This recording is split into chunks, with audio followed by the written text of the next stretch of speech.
Rolls Royce makes some of the most expensive cars in the world, and yet this $7 billion company was founded by a boy who grew up in poverty with almost no education. In fact, Henry Royce started his first $1 million company with just £20 to his name. So, how did he do it?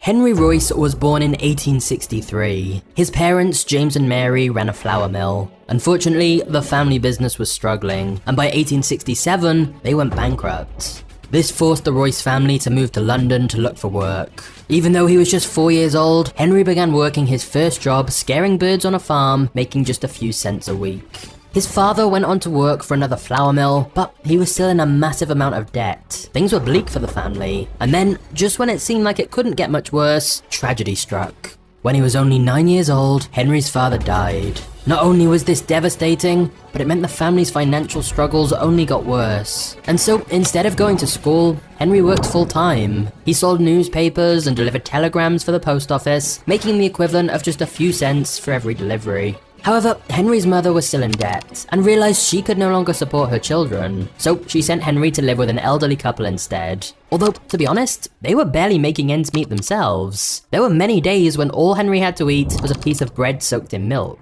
This malnutrition, combined with hard labor as a child, contributed to him having health problems for the rest of his life. By the time he was 15 years old, Henry had only completed 1 year of school. So his aunt tried to help him out with his education by giving him the small fee needed to join an apprenticeship program with the Great Northern Railway Company. This meant Henry had to relocate again, and whilst his aunt managed to cover the fee for the apprenticeship scheme, she couldn't afford to pay for his housing. But luckily, Henry managed to move in with a man named George Yarrow, whose son was also an apprentice for the railway company. At night, George tutored the two boys on how to use tools. Henry found this fascinating and spent many hours practicing, and despite being just a teenager, he was soon regularly building beautifully made brass model wheelbarrows in the Yarrow's garden shed.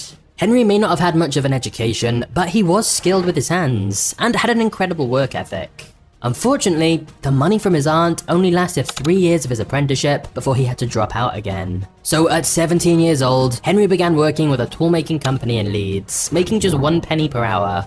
Then he moved on to the Electric Light and Power Company in Liverpool. He worked harder and longer than all his co-workers, often skipping meals in favour of tinkering with electronics. After working these different jobs and saving up whatever he could, he was finally able to afford to take electrical engineering classes at night at the City and Guilds Institute. The skills he learned from these classes meant that by 19 years old, he was able to get the best job of his life so far, working as chief electrician for the Maxim Western Electric Company. Henry felt like he was finally making progress. However, in 1884, the company tanked, and Henry was left unemployed yet again. It seemed as though no matter how hard he tried, he could never catch a break. But this time, instead of looking for another new job at a different company, Henry decided he was going to start his own company. Even though he came from such humble beginnings, Henry felt there had to be more to life than this, and so he decided he'd try to become rich and start his own business. Of course, he knew he needed some help, so he tried to convince his co-workers to join him. His friend named Ernest Clement agreed to take the risk. He was also an engineer, and together they began a new business called F.H. Royce & Company in 1884. At the time, Henry only had £20 to his name, and Ernest had £50, but they pulled what little savings they had and went into business together, beginning by making electric fittings. They rented a building on 1A Cook Street in Manchester and lived in a single room above a shop.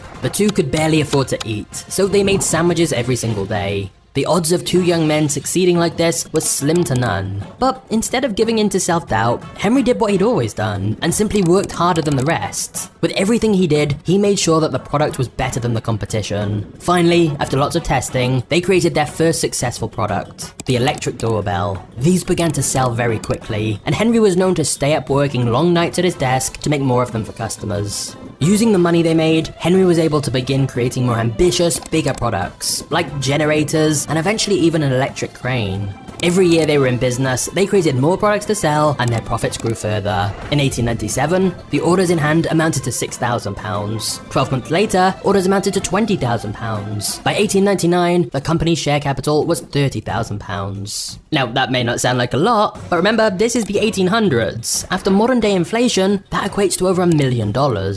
However, despite this success, Henry was already setting his sights on something even more ambitious: to create the most luxurious car in the world. But first, Henry had another matter to attend to. Now that Henry and Ernest were wealthy from their first business, they finally felt they could focus a little more on their personal lives. The two friends were so close that they actually ended up marrying a pair of sisters, Edith and Minnie Punt. So, although they'd been business partners, Henry and Ernest were now officially family. The success of their first company, making electrical goods, also meant they were finally established enough that Henry could get even more ambitious with his mechanical projects. Now, at the time, very few people owned cars, but Henry Royce was one of the first to get a keen interest in automobiles and purchased a used 1901 two-cylinder French car. Unfortunately, it was in such terrible condition, it wouldn't even start. But by the next day, Henry had it working again. And instead of stopping there, he continually made improvements to all the faults he found with it. Eventually, Henry decided rather than improving this car, he should build his own. And in 1904, he'd custom built 3 cars which were given the model name Royce 10. The first car was for himself, the second was given to his business partner Ernest, but the third was sold to a man who was so impressed by the vehicle that he introduced Henry to a car dealer named Charles Rolls. When Charles Rolls met Henry Royce, surely neither of them could have possibly imagined the journey they were about to embark on together.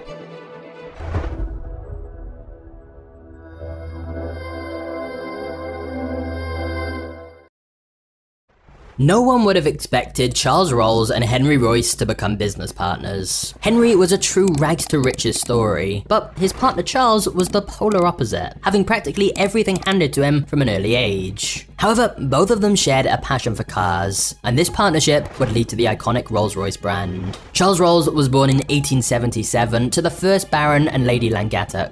Even from a young age, Charles was always tinkering with mechanical objects, earning him the nickname Dirty Rolls from his friends. He attended the prestigious Cambridge University for Mechanical and Applied Science, and after graduation, he worked on a yacht before moving on to work for the London and North Western Railway. Charles was also one of the very first people in the UK to own a car. In fact, there's even a photo of him from 1896 in his Peugeot Phaeton, which he bought in Paris at just 18 years old. He loved cars so much that his father gave him the money to open a car dealership.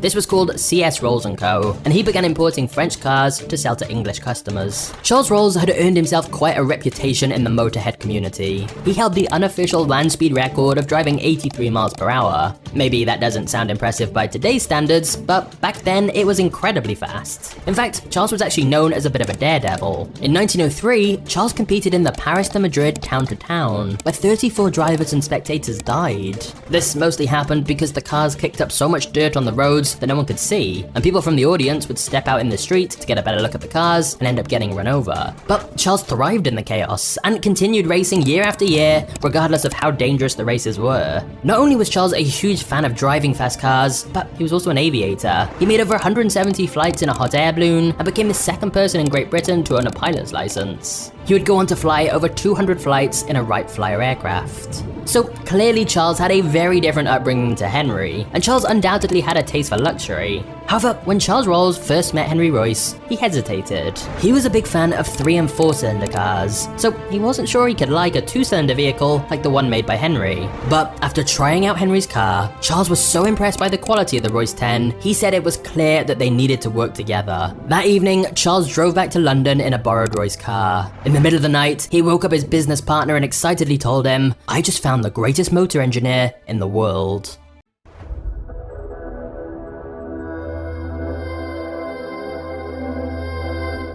In December of 1904, Charles Rolls and Henry Royce officially created the joint business Rolls Royce. These two men couldn't be more different. Henry was born in poverty and worked for everything he had, whereas Charles was young and had everything handed to him. There was also a significant age gap between them. Charles was just 27 years old and Henry was 41. But each brought a lot to the partnership. Henry had many years of experience building electronics and mechanical objects to perfection, and Charles was more than just a lover of fast cars. He was an incredible businessman who knew how to harness the power of marketing and public relations. Charles used his connections to the upper class to his advantage. He exploited his ties in the world of politics, media, and even royalty to find customers who could afford to buy their luxury cars. So the two of these together was a perfect pairing, as they each brought perfectly complementary skills that the other one didn't have. They were both masters of their crafts, and as a duo, they were unstoppable. In 1904, they presented their first vehicle, the Rolls Royce 10 HP, at a show called the Paris Salon, which would later go on to be called the Paris Motor Show. They sold the car at Charles's car dealership for £395 each. With modern inflation, that'd be the equivalent of tens of thousands of dollars. They made only 16 of these cars, and if you can find one today, it's worth a fortune. One was sold at auction for £3.2 million in 2007. Their second vehicle to be sent to market was in 1906, the Rolls Royce Silver Ghost. All of the metal parts were coated in silver and aluminium. After completing a 15,000-mile endurance run, they decided to pull a publicity stunt to shock audiences. They placed a cup of water on the running engine. It was such a quiet engine that it didn't spill a single drop of liquid. At the time, it was dubbed the best car in the world. And as of today, the Silver Ghost is still considered to be one of the most valuable cars. In fact, in 2005, one owner had his insured for $35 million.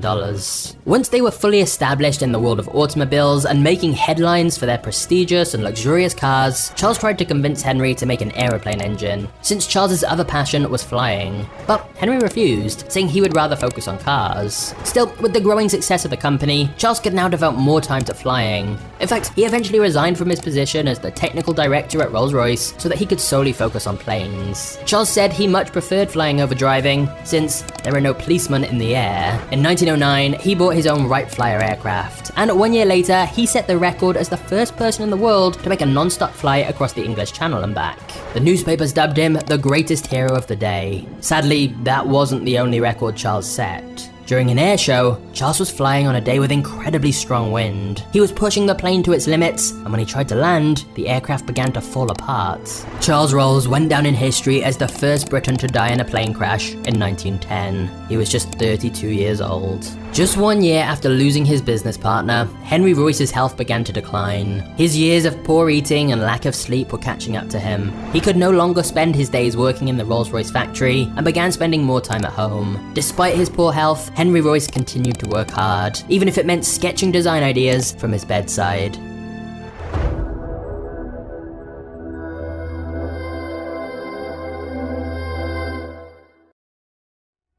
Even though Henry had refused to make aeroplane engines for years, he was forced to make them at the beginning of World War I. In 1914, they manufactured the Rolls-Royce Eagle engine, which provided half of the total horsepower for all of the Allied planes. This was the beginning of Rolls-Royce's legacy when it came to plane engines. And with their cars, by 1921, there was such a huge demand for them that there was a 3-year backlog. So they opened a new American Rolls-Royce factory in Springfield, Massachusetts, and within 10 years, they'd produced 2,944 cars. If that doesn't seem like a lot, that's because Rolls-Royce prides itself on producing the highest quality vehicles, even if it takes much more time. The same is true even today. Everything is still made by hand and can take up to 6 months to complete one vehicle. In 1930, Henry Royce was awarded the Order of the British Empire and was knighted as a baronet. Just 3 years later, he died at the age of 70. No matter how ill he felt, he never stopped working. His last drawings were literally made on his deathbed. The night before he died, he made a sketch of an adjustable shock absorber on the back of an envelope and asked his nurse to send it to the workers at the factory to produce his invention. He died before the letter could be delivered.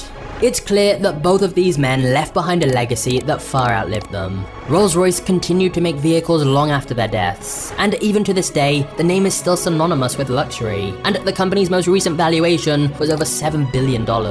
If we can learn anything from the Rolls-Royce story, it's that no matter where you come from, or how bleak your starting point in life, with enough hard work and determination, you can build something incredible, and totally transform the direction of your life. In the words of Henry Royce, strive for perfection, take the best that exists and make it better, and if it doesn't exist, create it.